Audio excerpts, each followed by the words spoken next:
ng letter para sa mga kaibigan ko. Is actually gift siya. Gumawa ko ng handmade na box. So, ayan. DIY, what I meant. So, ayan. Nabubuksan yan. Lalagyan ko yun ng mga laman. Papakita ko lang sa inyo maya-maya. So, ginagawa ko muna yung letter nila. Ito kay Merito. Itong pinakita ko. Ito kay Nicole. Bukas ibibigay ko to sa kanila dahil magkikita-kita kami. Yung kay Kindre, hindi ko pa po naumpisahan. So, kung yung mga sinasabi ko at bago ko lang sa channel na to at hindi mo sila kalala, ayan sila. Lagi sila nandito sa as in sa videos ko. Sila mga tumulong sa akin ng grade 9 days ko. Ang daldal ko, susimulan ko na to and ipapakita ko sa inyo yung result. Bye!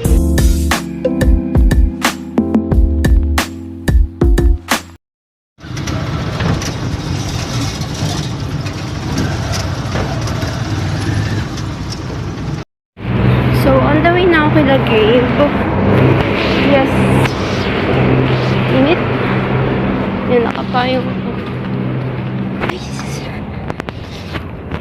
Sorry kung magulo yung video, nahihiya ako. So, life moment update. Nandito na ako kay Lagay. Ang init. So, pupuntahan ko na siya. Ako lang pala mag-isa. So sad. Kasi nagka-emergency si Nicole. Si Kindre, may ginawa sila. Kaya let's go. Puntahan na natin yung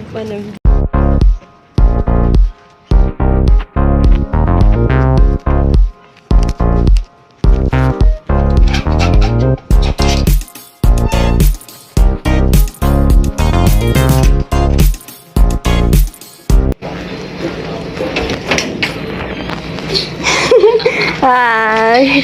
Ayan na siya. Hindi na ako nag-reply sa'yo eh. Ayan na, nandito na ako. Nandito na kami sa Cafe Tribo. Sarado kasi ang PC.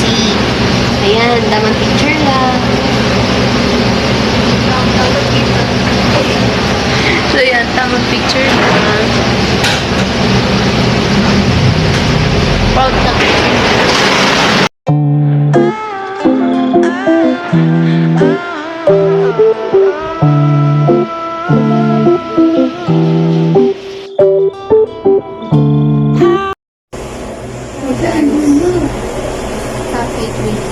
Yeah.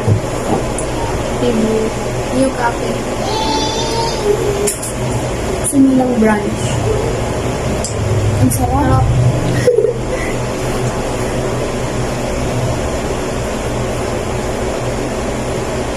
Ang ganda dito mag-study ang tahimik. Sabi ko yung ina-process na. Educational purposes. Educational purposes.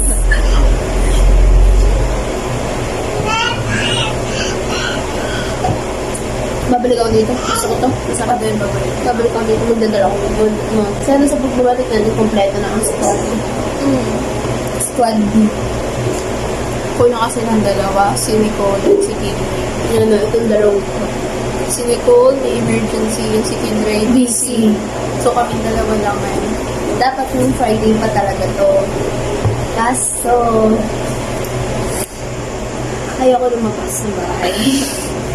Hyper, chocolate balloon ni Ini. Ang sarap lang ba? Inuubo na siya. Nakala ko ba mag-opening ka nito? Wait lang. Stay tuned. Mamaya, go-open ko yung gift ni Shine sa akin. Ganda dito ng ano? Maganda ambience. Tahimik. First time namin dalawa dito. Ano kasi to? Lagi ko na siyang nadadaanan. Ako yung dati nakikita. Dati ko nadadaan nakikita, pero first time kong pumasok. And, masarap din. Masarap pa. Ganda ng ambience, masarap pa. Meron sila dito mga pasta, ganun-ganun. Tapos affordable. Ang ganda pa ng aesthetic dito. Wait nga. Diyan natin. Tahimik nga lang. Tahimik. Mag-ingay ka mo ba? Kumakapal mo kang humagin. Wait lang, video na natin ito para mamita ng ambience. Yeah, ganito po ang ginagawa ng bird of love. Ate, 360. 360.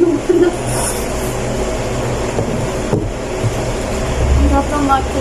Happy tribute. Ang daming bitcoin. Ang sarap. Hindi tinipid guys. Ang sarap. Hindi ko lahat ng flavor na hinahanap ko. Unang sisip pa na. Alam niyo na. Tan sila yung isa. O, hindi naman. Kung marunong ka mag-control. Pag mahilig kayo sa matamis. Happy trip. Masarap. Try niyo yung matcha. Ang sarap. Try niyo din yung chocolate. Masarap. Lalo na yung reason na chocolate. Masarap. Tapos super sweet sa yung texture. 10 out of 10. Recommended. Me too. It's a 10. But then,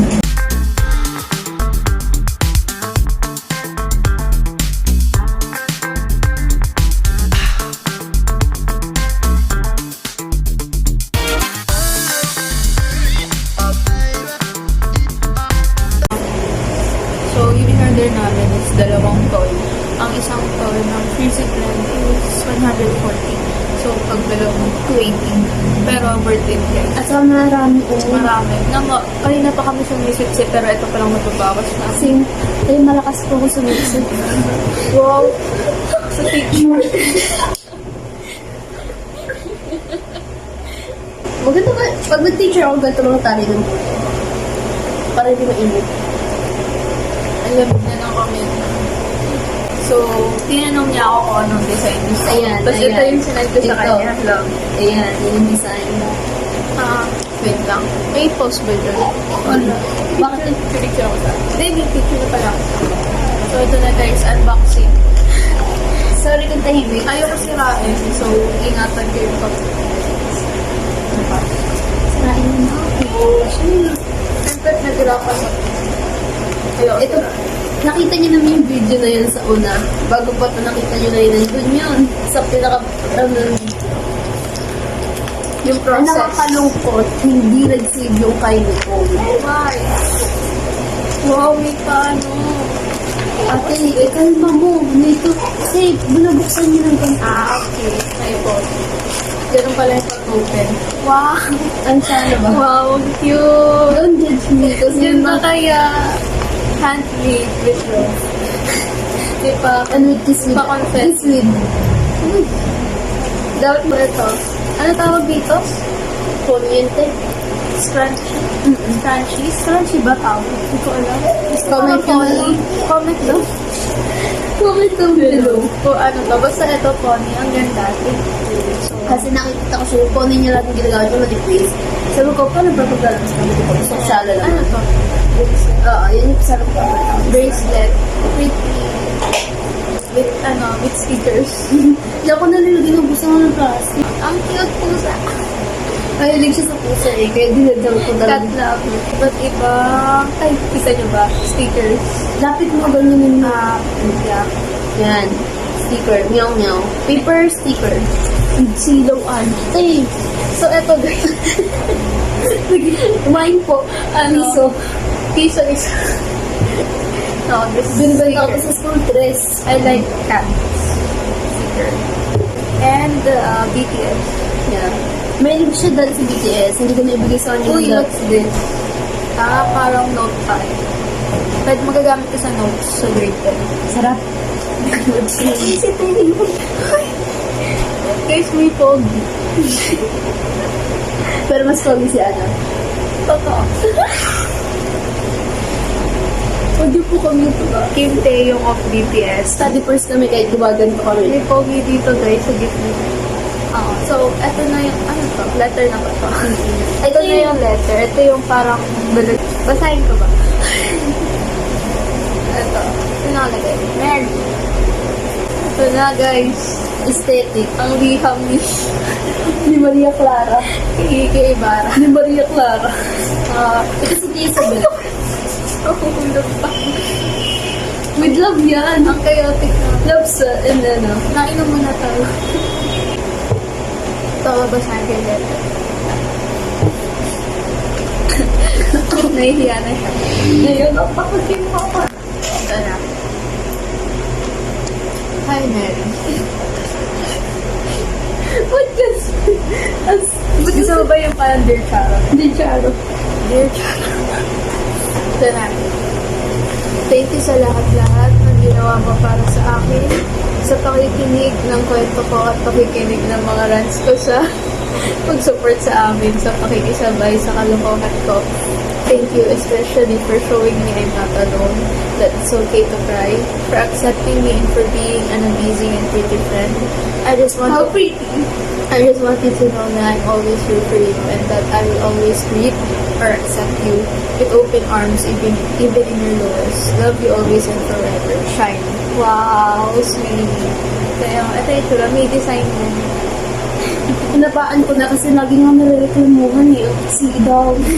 Well, pag nagbibigay ako ng letter sa inyo, essay. Essay nga, nakaka-stress. Mahilig kasi ako Ano nga sa yung letter. letter niya sa akin, no? Pa-essay na yung letter ko sa akin. Palo ko yung essay niya, te. Tinalo pa ako, kaya nahihiya ako. Bibigay ng letter. Share po namin isa ko. Grabe naman ang Indishera. So, yung share namin, kaya, ano spell ng conquer? C-O-N. U-U-E-R.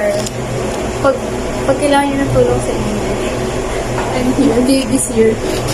Sa magaling ko sa English, ang kalakasan ko is science. ang peaceful dito.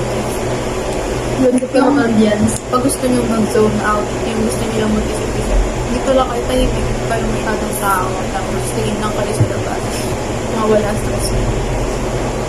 At hindi niya bibig dito yung mga dumadaan na kotse. Hindi siya bibig. Para ka Pag ano, kaya ang hina ng boss namin kasi wala tayong pinarinig. oo, tsaka respeto na din sa iyo. May nalabos. Lamig na kami. Ako din o. Ate. Nagkawa ka ng Ano, pag ano na, Kasi malamig niya. pag ano na, pag grade 10 na, tapos parang Pag-stress kami sa parang gusto buhay. namin dito mag-study. Ano, dali namin, backpack namin, yung mga Kasi pang umaga naman na kami. Oo, after dito, ano, dito lang kami, Class. tapos gagawa ng mga kailangan ko. Tulungan. Hindi pa rin natapos yung tulungan. Hindi ibig sabihin hindi ka magkaklase. Tapos na yung pagkakaibigan. Hindi ganun yun. Kasi pwede pa naman magkita outside of school. Keep in touch through messenger. Hindi naman, the relationship or the friendship doesn't need to end naman porket hindi na kayo magkaklase. Ang lalim. It's not the end of the world kung hindi na kayo magkaklase ng bestie nyo. Kasi it's normal. Life is unexpected. You just need to go through it. Ano yun? Ang ganda ng color. Eh, ang ganda ng blending ng color. Oh. White, tapos white and green. Ang ganda. Bagay sa t-shirt. Ay, oo nga. Nicole, sayang wala ka dito. Team Ray, Team shout Ray. out sa inyo. Itong dalawang to. Nakabawal si Kim Ray dito. Hindi, tahimik please. Ay, oo, mainit. Joke lang, di. Love you. Joke lang, mahal ka Love you. namin. Miss you. Ano kasi tawag dito? Nawala yung confidence ko sa iyo. Ay, sa kasi yung teacher ko sa English tulungan. Story time. Story true. Kasi ako sa English teacher ko, naroon ako itaas. Binababa ako. Kaya, yun. Ganda. Ito ako ngayon. Yun na ulit sa English. Pero nakakalungkot lang na yung isang tao kaya kang pagbait agad. Kaya yung hinain yung confidence. Kaya, respect others. Treat them like you how you want to be treated. Diba, kumari ganito. Magaling ka sa aspect na to, sa something na ganito. Hindi porket magaling ka, ita-dominate na yung iba. Kasi mahina sila sa ganun. Hindi porket nakakaangat yung knowledge mo, yung kakayahan mo, ita-down mo na yung others. Dapat tulungan mo din sila pataas. Like sa amin ni Mary, ang kahinaan ko is English naman yun. Pero okay naman na bumabalik naman na ulit. Tapos si Mary, ang kahinaan niya is science and math. Ganun din ako natin yung kahinaan ko. Kahit different yun. Dapat tulungan kayo, hilahan kayo pataas. Hindi kayo maghihilan pababa. Pare. Kasi in the end of the day, kayo din pa rin. Kayo din magtutulungan sa isa't isa. Pare, may question siya, may tanong siya, about doon. Hindi na maintindihan. E di, sasabihin ko sa kanya yung nalalaman ko. Tapos pag ako na may question ako sa kanya, sasabihin niya sa akin. Kunwari, hindi niya gets yung, ano na yung part kayo ng turo, lessons. Oo. Explain na lang. Kami mahilig kami Google Meet. Kailangan Tapos, kami. habang sa Google Meet na yun, ginagawa namin yung mga schoolworks namin. Lagi kami nag-Google Meet, or kung hindi Google Meet, video call sa Messenger. Kasi, para tulungan din. Kasi kahit magkahiwalay lang kayo ng kayo ba kayo nagsisimula, ang daming paraan. Malayo bahay namin dito. Pero lagi kami magkasama. Alam niyo bakit? Gala. Totoo po. Pero hindi. Kasi nga, hindi ibig sabihin na nagkakahiwalay kayo. Tapos din kayo pagkakahiwalay. Katulad yung sinabi namin. Kasi, kung tama nga yung sinabi nila na sa high school mo malalaman yung tunay mong kaibigan. The more of the story, treat others like how you want to be treated. Sana next vlog, kompleto na kaming apat. Kasi sa mga next vlog, for sure, kung sa school na naman yung, sa school yung mga videos na yun, like, a day in our being a graded student. Pero hindi na kasama tayo. Kasama pa sila. Kasi, Plus, every recess nga lang. magkaiba kami ng building sa ng section. Lahat kami nagkahiwalay-hiwalay. Building 1, building 2. Pero nasa, ano tayo, may connector. May connector Nandun si naman. Kimberly sa connector. Doon tapos, kaya kahit magkahiwalay ka, magkikita-kita ang recess. Kaya makita niyo sa recess lang. Yung tatlong yan, tatlong recess lang. Malay nyo dito. Pag mag-study, leader. Pumili kayo ng matinong leader. Kung ayaw nyo mag-leader, siguraduhin yung pipiliin ng Yung maayos. O yung leader, no? Yung responsable. Ganun din sa mga team members. Di porket responsable yung leader, masipag yung leader, i-aasin nyo na lahat sa leader. Gawin nyo yung part mo. Kasi hindi sa lahat ng pagkakataon kakayanin mo isang tao niya. Kasi hati-hatiin niya na anak siya, estudyante siya, baka kapatid din siya. Siyempre, may mga gawain bahay din yan, outside of school, mabait, tumutulong sa gawain. Kaya hindi pwede isang taon nyo na isang ganun na sa leaders. Based on experience, leader po kasi ako. Like, okay, magagalit kung sisitahin kayo ng leader niya na Pero sa mga leader naman dyan, kausapin nyo na maayos ha. Yung sa maayos, respectful way. Hindi yung parang Sisigawan mo masungit. siya. Parang, hindi, wag ganun. Maayos din. kasi you need to work as a team. Pag ganun yung trato mo, pag di maganda yung trato mo sa team, For sure, hindi teammates din mo, maganda. lalo silang tatama rin gawin yung part nila. Pero kung magaling ka, tumutulong, di makikita nila na i-express. Ano tumulong din? Kaya nga, Dami namin sinasabi. Sa mga incoming grade 9 students dyan, sabihin niyo ang periodic table. coming from Our experiences. Ang daming masasaya at malulungkot na ganap sa grade 9. Totoo yan. Yung totoo din, isa din yun sa pinakamahirap na naghanap. grade 11. Pero masaya. Masaya siya kasi ang daming dula-dulaan. Ano, Tapos ang daming yung experience na mga huwag nang kalimutan i-enjoy. Enjoy nyo lang. Enjoy din. Alam mo, minsan nakaka-stress siya, oo. Yung mga part talaga na may stress ka kasi nagkakasabay-sabay na. Pero with time management, na which wala ako, Wala po kami time management. pero with good time management, Ayan. maaano nyo yan. Importante yan, time management. Kasi may may mga- mapakaya namin sa inyo. Kasi may mga part kami ng grade 9 hindi kami natutulog. Lagi kami nagka-prom. Nag-Google Meet kami until 1 or 3 a.m. Kasi Nagsistart ka ng 10 hanggang Oo. 3. Hanggang dapat nakalatag na para tuloy-tuloy ng napapagalitan na kami ng parents namin. Kasi deadline na siya kinabukasan. Kailangan tapusin talaga. Hindi kasi marami talagang gawain. So, yun lang. At saka pinagsabay-sabay nila kasi nagmadali kami this school year. Oo, huwag kayong time management. Ayusin yung time Number 1 na yung management. time management. Huwag kayong mag-cram. Kasi pag nagka-cram kayo, parang Nagpapanik na kayo, Oo, hindi nyo na alam. tapos yung output ng gawain mo, parang okay naman, pero hindi siya yung sa pinakamaganda. Kuwari, yung kaya mo pa sanang pagandahin, paayusin, kaso nga dahil nagka-cram kami, hinahabol kang deadline. Hindi nyo na siya Oo. nagagandahan. Pero, 3, do your best. Oh. Do your best. Hindi porkat na nagkakaramp ka na at saka nag-ano ka na. Hindi kukulangan mo yung isang subject kasi hindi mo na siya kaya. Hindi gano'n. Kasi isang subject is kaya apekto ng buong grade mo. Kaya yung magpababa. Lalo na yung major subjects, no?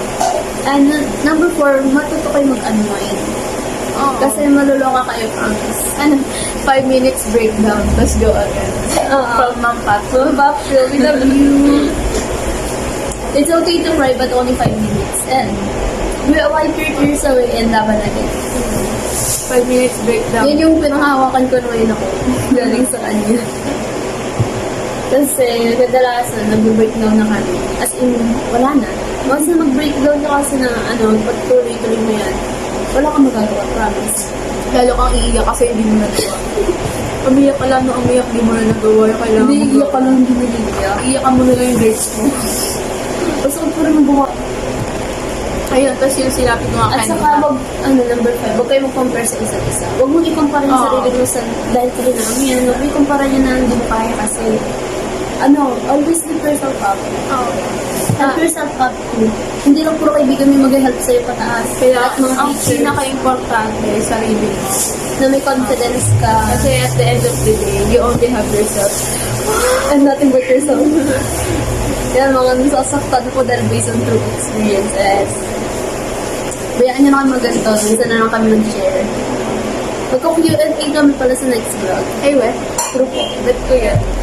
Ay, sa grade 9 nga para sa mga upcoming grade 9 students. Ang first quarter nyo yata ngayon is Circulatory, respiratory muna tayo, di ba? 7 grading pala yun. Sorry. Yan, circulatory, respiratory system. Pati yung parts ng heart, yung how sila nagpa-function sa science yon. Sa mathematics, huwag yun na lang tanong sa akin yung math, hindi ko na maalala. Ang importante, integers. Yes. Practice nyo yung Pati integers. yung divide, multiplication, plus, and minus. Kasi iba-iba sila. Yung basics, kailangan niyo yung basics. Kaya kabisado nyo yung multiplication, di ba? Okay, kung isa ko Ay, tapos sa science din yung periodic table of elements. per quarter. I-familiarize nyo na yung sarili. Memorize niyo hanggang kaya niyo. Tapos, sa AP, madali lang yung AP first Economics. quarter. Economics lang. Economics ang aralin panlipunan. Madali. Yung ESP, wala naman kayo nilang problema dyan kasi good mornings lang yan. English, Modals. modals, yan. Grammar. Ano pa ba? Literature. At saka mga Romeo Juliet. Para ang main focus ng grade 9 English is literature. Yung, tas, ano yun din kung sino si William Shakespeare, William Shakespeare. The Bard of Avon, ganyan. Kasi sure yan nandun na yan sa mga exams nyo. Limitante. Third and fourth po yan. Tapos may exam kwento first quarter to second. Tapos mga Bible verses, second quarter. Matatalinahagang sarili na ganyan. Gawa din kayo ng sarili ng story. Yes. Kami gumawa kami sarili namin story. Ang kalungkutan lang, hindi namin na alam. Hindi namin natuloy. Yung play. Hindi natuloy yung play na. Basahin niyo ang mga important. Guys, na kami guys. Maya lang nga. Narinig na lang kami. Ako, Fiction. ayun din. Ay, volcano. Geology, astronomy, meteorology, Photosynthesis. photosynthesis yun talaga tayo. Aralin niyo yun. Kung how it works in day and night. Kasi mahirap. Meron siya ito sa video. Importante, take down notes. So, lalo na sa science, take down notes Oo. niyo. Kasi ang pinakamahirap is first and second quarter ng science. Mag-enjoy kayo ng third. Ang para sa akin, mahirap ang Fourth. Then, kasi puro math. One and fourth namin is puro math. About, may formula. formula, what is force, what is Scientific calculator. Ayan, Math. scientific. Tsaka Math, science. math and science. Mga pen music nyo, sila Mozart, sila Beethoven. yung mga famous na, that's, Classical music composers. Ganun. mga Bertuccio, ganyan. Sabi, tapos arts niya, tapos quarter is, mga elements ng mundo. Like lines, yung mga contrast niya, ganyan. PE nyo madali at nag-bless ka ba sa tuwing ng cha-cha. Magcha-cha-cha kayo. Yung flexion, di ba? Mag-ano kayo, una-una kaya. Ati-ati yung festival. Parang festival dance ko. Hindi. Tapos, umasa na kayo dahil fourth quarter is musical. Fourth quarter. Magsasanid prayer sa music arts pati PA. Kasama nyo na yun. Kasi mag-iisang ano yan, magiging musical kayo, musical kami. Mga proud kami sa buhay na. Bye guys!